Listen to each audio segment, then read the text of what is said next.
Jai Hind. Dear children, welcome to today's class.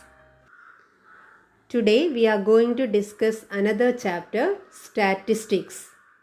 You have already heard this term statistics in lower classes. So what is statistics? It is one of the branches of mathematics which deals with collection, presentation, analysis and interpretation of numerical data. For example, you are aware of census. It is all about collecting data from various sources, analyzing them and bringing conclusion from the information collected. All these processes come under the statistical department. Now we are going to discuss some basic terms related to statistics. Data. What is data? The collection of information in the form of numerals is called data. For example, if you are collecting ages of the students or marks of students or temperature in different days, all these are examples. There are two types of data. First one is primary data. The data collected by a particular person himself is called primary data. For example, if a teacher is coming to the class and collecting the marks from the students directly, then that information is called primary data. It is more reliable. Second type of data is secondary data.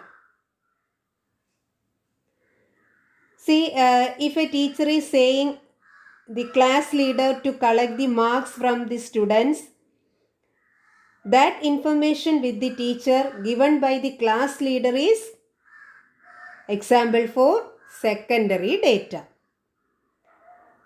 But it is less reliable because there may or may not be mistakes.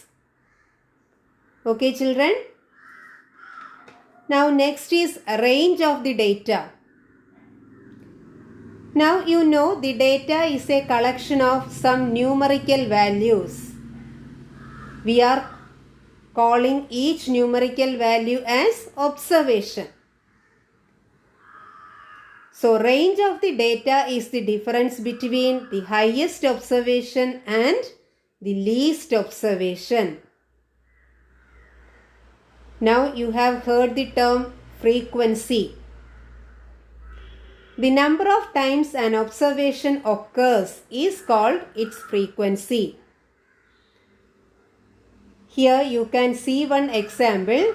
If the marks obtained by the students are 10, 30, 26, 19, 12, 19, 18, 22, 9, 20. What is the range of this data? Which is the highest observation here? 30. Which is the least one? 9.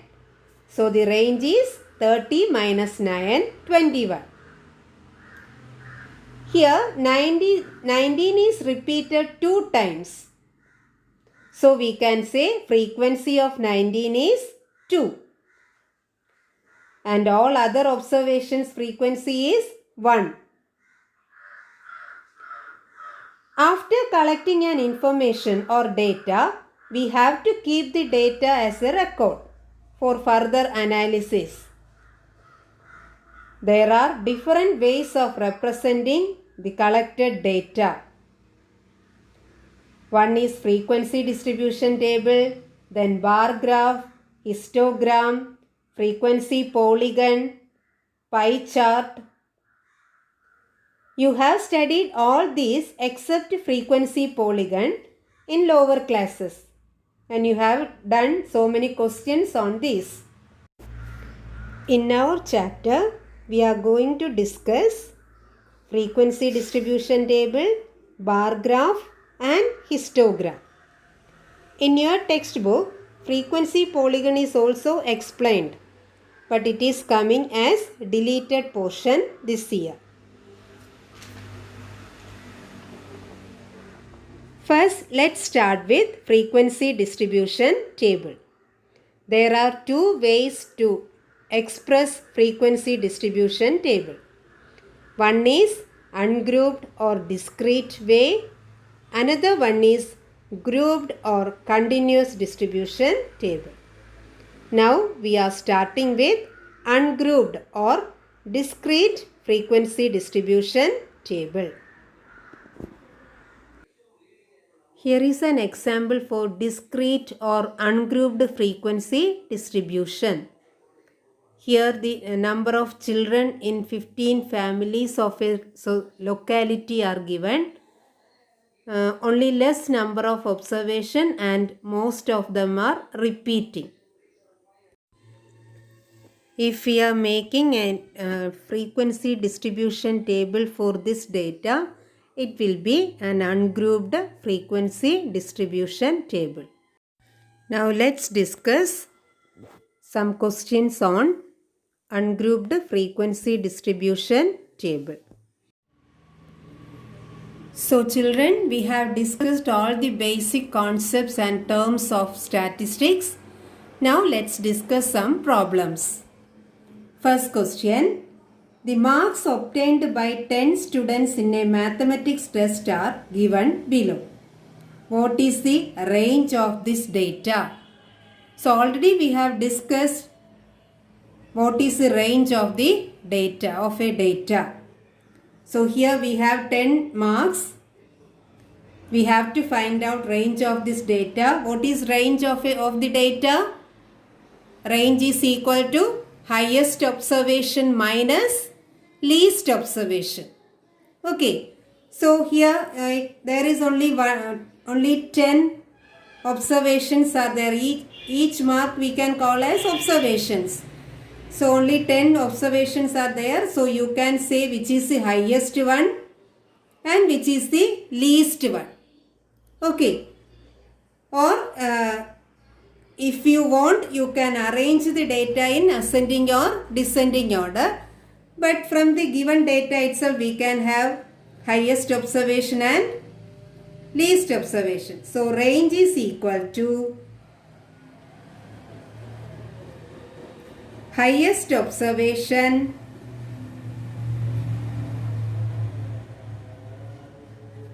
minus least observation.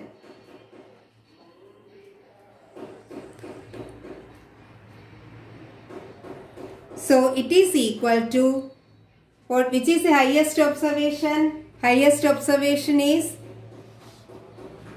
92, isn't it? 92 is the highest observation.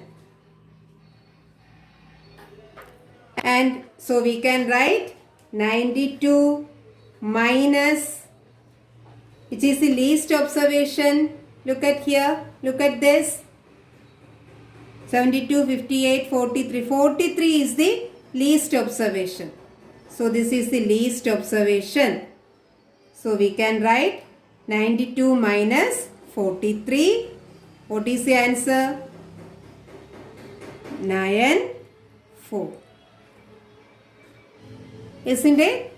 So range of the given data is equal to 49. It's a very simple question. And write this question in your note. Now second question. The weights in kilogram of 25 students in a class are given below. Represent this data in the form of a frequency distribution table. Okay. The data is given and we have already discussed about frequency distribution table. Okay children. So here by looking the data we have to decide whether we want to prepare grouped frequency table or ungrouped frequency distribution table. See here the weights of 25 students are given. When we go through these observations or these weights, we can understand only some numbers are repeated more and more times. 31, 34, 32 like that. Only 5 or 6 numbers are repeated. Isn't it? So if the observations are coming like this, we can understand that we can prepare ungrouped frequency distribution table. If we have so many numbers and each number is different, then there we have to prepare grouped frequency table. But this can be represented by a discrete data. Okay children?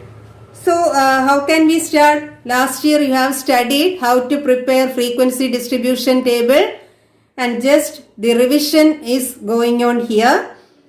So how can we prepare the table? So when you prepare the table, it should be very neat and it should be complete by all means. So here first column, what we can write first column? The data is the weight of some students, isn't it? So first column we can write weights of some student, that is weight. Okay. So we can write weight and it is in kg, in kilogram. Okay. Then next column, what we have to write here? Yes, we are using tally marks to prepare the frequency distribution table very easily. Okay, otherwise to find out the number of students with 34 kilogram, we have to go through all the data.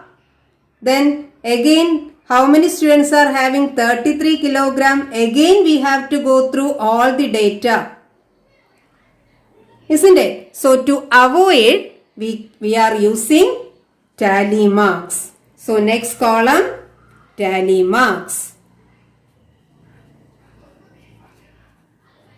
Then last column, we can write number of students, or simply we are writing frequency, isn't it? So we can write frequency. Now what we have to do? Only less number of observations, so we can arrange this in ascending order or descending order. Now I am going to arrange in ascending order. For that we have to find out which is the least observation. Which is the least weight? 31, isn't it? So we can write 31. Then 32 is here, isn't it? So 32. Now 33 is there. Then 34 is there and 35. The highest observation is 35, isn't it?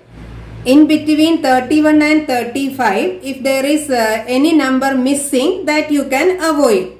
But here we have continuously 31, 32, 33, 34 and 35. Now, how will you put tally marks? How tally marks means we will get how many students with 31 kilogram of weight. Do you want to count 31? How many 31s are here? No, that will take more time. So to avoid that, we are using tally mark.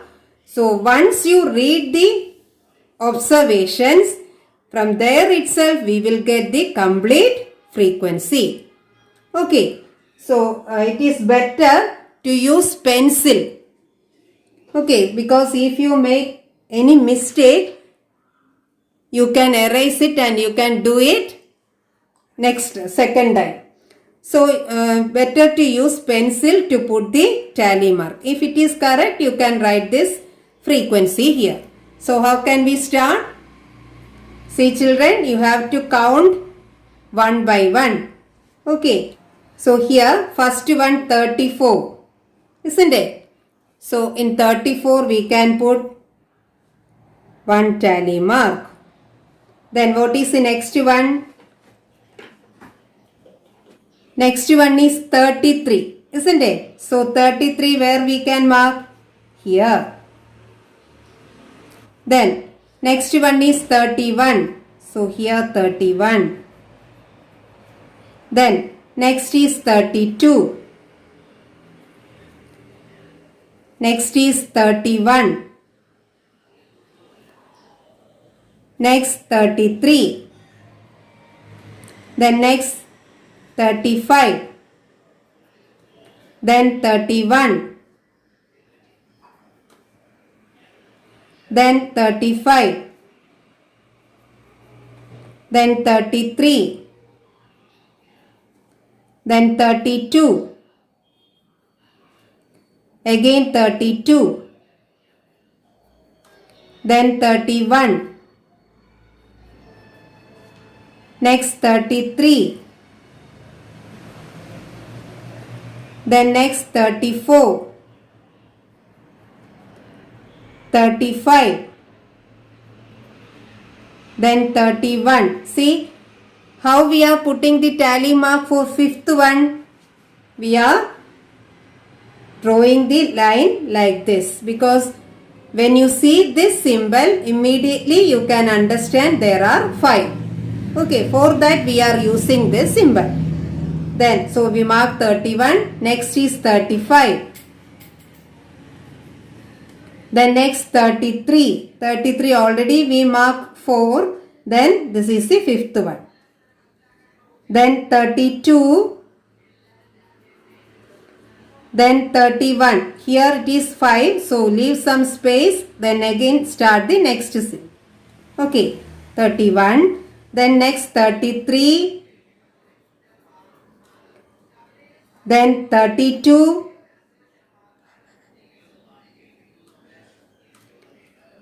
Then 34.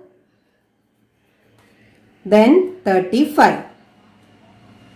Okay, children.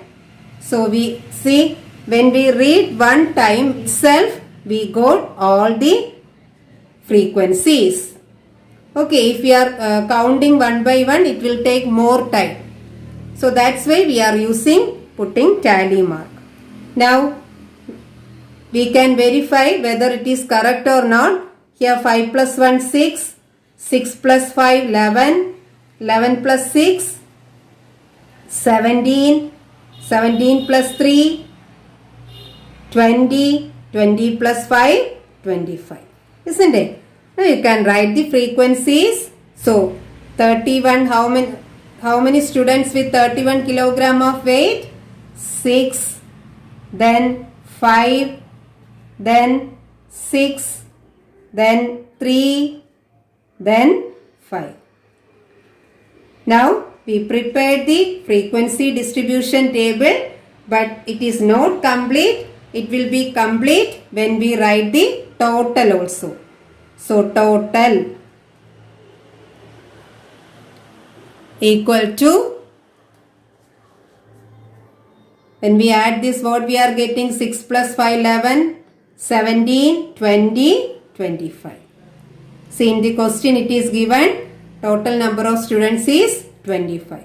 So this is called ungrouped frequency distribution table. Instead of keeping the data like this by writing one by one, if we are keeping the data as frequency distribution table, we can understand the data very easily. There are 6 students with 33 kilogram of weight. Just like that we can understand very easily. That's why we are using different ways of representing the data. Okay, children? Now let's discuss the another type of frequency distribution table, that is grouped frequency distribution table. Before going to this grouped frequency distribution table, you should know some more basic terms based on this. Okay, children? Now here is the grouped frequency distribution table for the given data.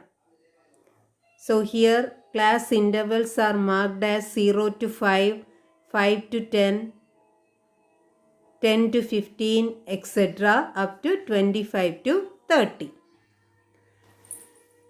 Using this class intervals, we can define some more terms. See here, the class interval 0 to 5, 5 to 10, etc. In these class intervals, these first numbers 0, 5, 10, 15, 20, 25 are called lower limits of the class intervals. And the second numbers 5, 10, 15, 20, 25, 30 are called upper limits. And here you should know what is called class size or class width. Class size or class width is the difference between upper limit and lower limit. So here in this case, when we consider any one class interval 5 to 10, so what is the class size? How will you get class size? Upper limit minus lower limit. So 10 minus 5, 5. Okay. So everywhere the class size is 5. Then another thing, class mark. Class mark is the mid value of the class interval. That means class mark is equal to upper limit plus lower limit divided by 2. Okay, all these are the basic terms you should know about a grouped frequency distribution table. Okay, children. Now, let's discuss some questions on grouped frequency distribution table. Question. The heights of 50 students measured to the nearest centimeters have been found to be as follows. So heights of 50 students are given like this, 161 centimeter, 150 centimeter. It is given in centimeters. Okay. So what is the question? Represent the data by a grouped frequency distribution table. See, when you go through the observations, you can understand there are so many different observations. So making ungrouped frequency distribution table is not possible. It is possible, but it will be too lengthy because we have so many different observations. So here in this type of questions, we are preparing grouped frequency distribution table. So in your textbook, in almost all the questions, it is given how to frame the class intervals. We have already discussed about class intervals, upper limit and lower limit, etc. So here it is given, taking the class intervals as 160 to 165 and 165 to 170, etc. So don't think that we have to start from 160 to 165 itself. It is given as an example of class interval. You have to go through the observations and by which class interval we have to start, that you have to decide. This is only an example to make you understand about the width of the class interval. So here we have to take the class width as 5.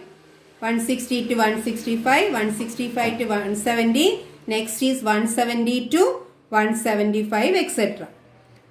So from where we have to start this class interval? So go through the data, find out the least observation is 150, isn't it? So how can we start the class interval? 150 to class width should be 5. So 150 to 155. That should be the first class interval. So now let's prepare the frequency distribution table. Okay, children. Now here I have already drawn the table, but we have to fill up these columns.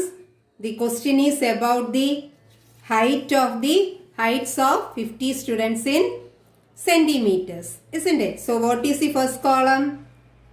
First column is height of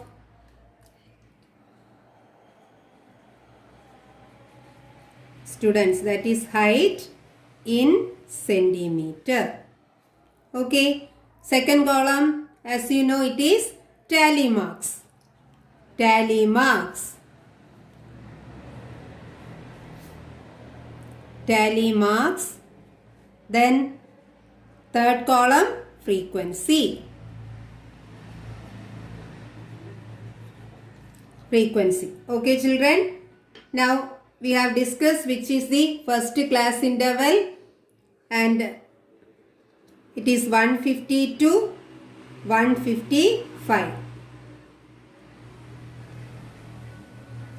Isn't it? Now up to what class interval we have to write, that we have to check which is the highest observation. Which is the highest observation? Go through this. Highest observation is 173, isn't it? 173. So we have to make the class interval which include 173. 173 is coming in between 170 and 175. So up to that class interval we have to write.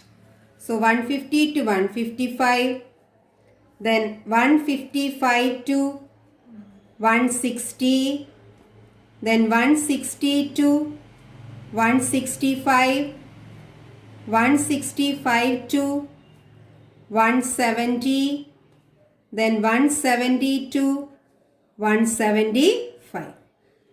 Okay. Now we have to mark the tally marks. For that, first read the first line observations. Okay, let's see. First one, 161. 161 is in which class? 160 to 165.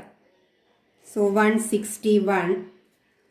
Then next is 150. 150 is coming in this class, isn't it? Then next is 154. 154 in which class? In the same class, isn't it? Then 165. 165 where you have to mark. Can we mark this in this class? No. That also you have to remember. If it is coming, if the observation is coming in two classes, you have to mark it in the second class. Okay. 165 is here and here also we have. But you have to remember, we have to mark that in the second class. Okay, here 165. Then next is 168. Again in same class. Then 161. Where you have to mark? Here. Then 154. In the first class interval. 162. Here. Then 150. 150 is in this class, isn't it? Then 151. Again in the same class. So fifth line we have to mark like this. Then 162. Here. Then 164 in the same class. So fifth line. Then 171. 171 in the last class. Isn't it? Now second line. 165. 165 where we have to mark? Here 165. Then 158. 158 in this class. Then 154. Here. This is sixth line. So leave some space and then mark.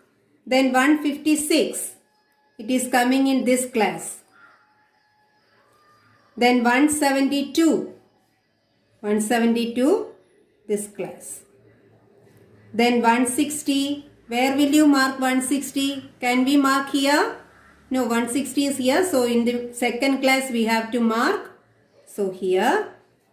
Then 170 here in the second class. Then 153 in the first class. 159 here, 161 here, 170, don't forget you have to mark here. Then 162 here, then 165 here. Now the second line is over. Now third line, 166. 166 is coming here, fifth line. Okay. Then 168 here itself.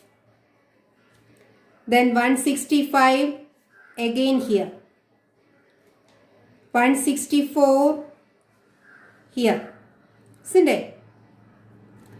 Then 154 here. Then 152 here itself. 153 in the same class. So it is the fifth line. We can mark like this. Then 156 the second class. 158 that also in the second class, but it is the fifth line. Then 162 it is the fifth line.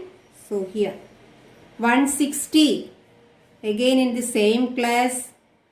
Then 161 where it will come?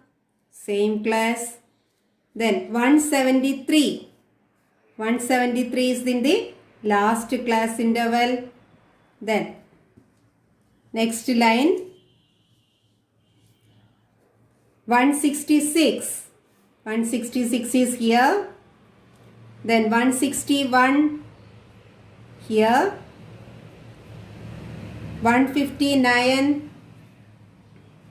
159 is here. Then 162 here. Then 167 here.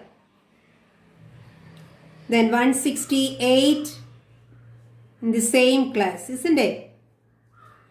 Then 159 it is coming here. Then 158 again in the same class. Then 153 in the first class interval. 154 also in the same class interval. Then 159 in this class. Okay children. So by reading one time itself we got the complete frequency. Now we can write the frequencies. Here 5 plus 5 10, 10 plus 2 12. Then here 5 plus 4 9. Then 5 plus 5 10, 10 plus 4 14. Then here 5 plus 5 10 and here 5. Now is it complete? No, we have to write the total also. So total. When we add this 12 plus 9 21, 21 plus 14 35, 35 plus 5 40, 40 plus 10 50. Okay children, so we got 50. So number of students is 50. Now one more question is there. So what can you conclude about their heights from the table? From this table what we can conclude? That is asked. So we can conclude only one thing. More students are coming in this class interval, isn't it? 160 to 165. So we can write more students' heights are in between 160 centimeter to 165 centimeter. So we can write the second answer. More students are having heights between 160 centimeter and 165 centimeter. Okay, so we completed this question. Next question. A study was conducted to find out the concentration of sulfur dioxide in the air in parts per million of a certain city. The data obtained for 30 days as follows. Here, these are the observations about the concentration of sulfur dioxide in the air. Okay, so you know in the air there are different types of particles. So parts per million is a unit to represent the concentration of something in the air. Okay, here it is used to represent the concentration of sulfur dioxide. Okay children, see 0.03 means the data is taken for 30 days. In the first day, the concentration of sulfur dioxide is 0.03 ppm. Okay, parts per million. Second day it is 0.08. Like that it is given. So now what is our question? Make the grouped frequency distribution table for this data with class intervals 0.00 to 0.04 and 0.04 to 0.08 and so on. Okay children. So here the first class interval from the starting itself it is given. We have to continue and we have to decide up to what class interval we have to write. For that we have to check which is the highest observation. Okay, so let's start. Which is the highest observation? 0.22, isn't it? So we have to write the class interval which includes 0.22. Okay, let's start writing. So this is the table. Concentration, first column concentration of sulfur dioxide in parts per million. Then second column tally marks. Then frequency. Frequency gives number of days here because the data is collected for 30 days. Okay. Now from where we have to start? 0.00 to 0.04. Okay. So we can start 0.00 to 0.04. Then what will be the next one? 0.04 to 0.08. Then next 0.08 to what will be the next upper limit? What is the class width here? How will you get class width? Upper limit minus lower limit. Isn't it? Upper limit minus lower limit. So upper limit is 0.04 minus 0.00. What is it? 4, 0, then 0. So if we have lower limit, how will you get the upper limit?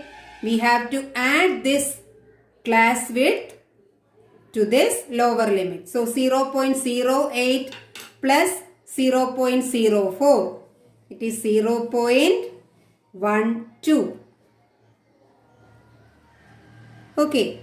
Then 0.122.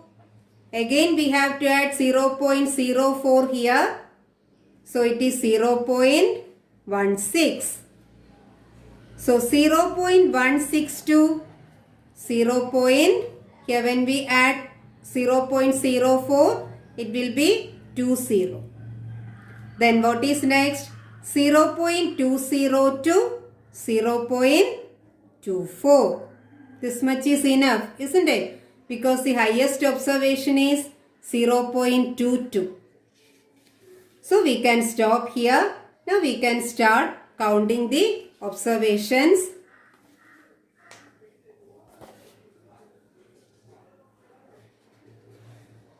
Okay, let's start. 0.03. So where it will come? 0.03. First class interval is 00 to 04. So 0.03 is coming in this class interval. So 1. Then second one 0.08.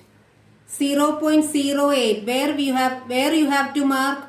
Can we mark in this class interval? No, here also we have 0.08. Here we have to mark. Okay, children. Then next is also 0.08. So here itself. Then next is 0.09. Where it will come? In the same class interval, isn't it?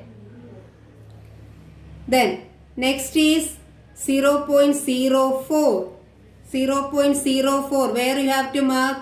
Here. Then next is 0.17. Where it will come? 0.17 is here. Then 0.16. Here. Don't mark it here. 0.16 we have to mark here. Okay, children. Then 0.05 here. Then 0.02 here. Then 0.06 here. Then 0.18 here. So first line is over. Second line 0.20 here. Don't make mistake. Then 0.11. Where it will come? 0.11 here. Isn't it? Then 0.08. Again here. So fifth line. Then 0.12. Here or here?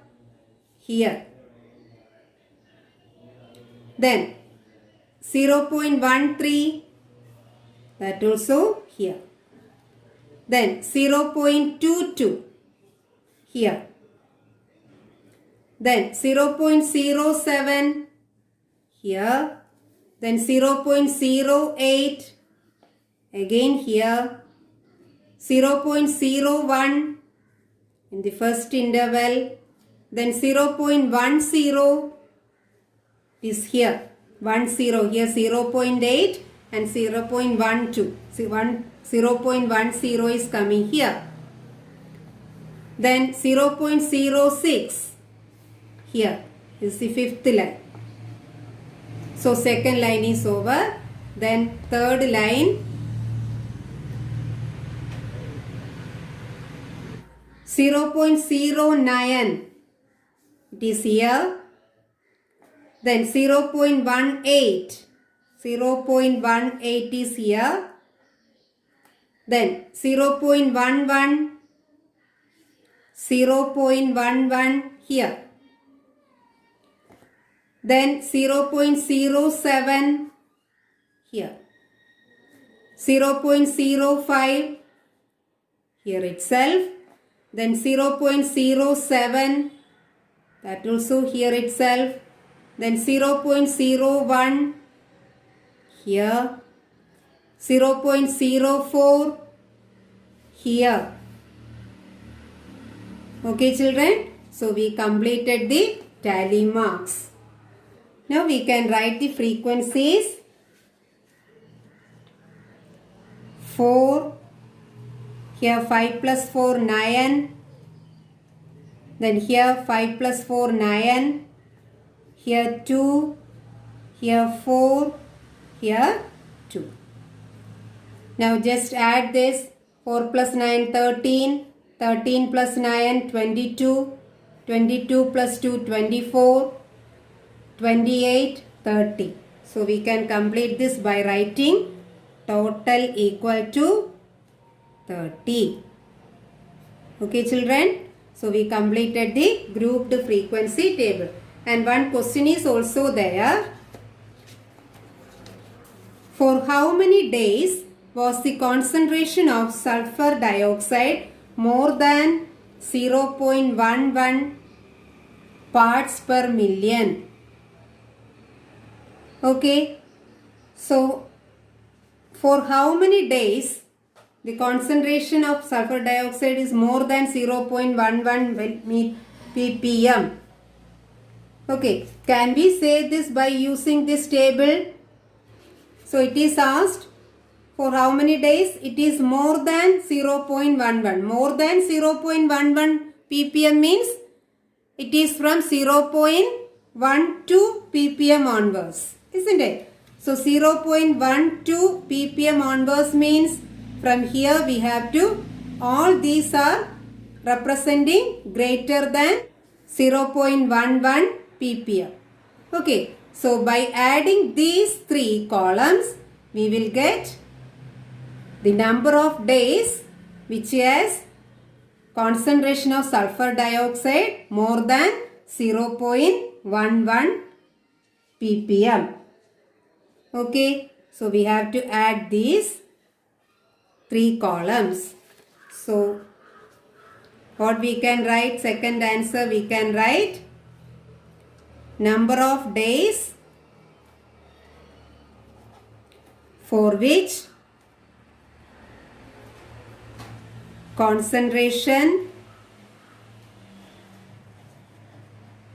of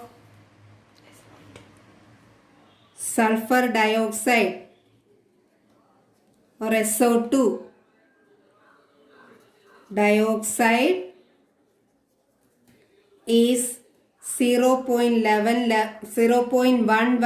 ppm is more than 0.11 ppm is how many? 2 plus 4 plus 2. What is it? 8.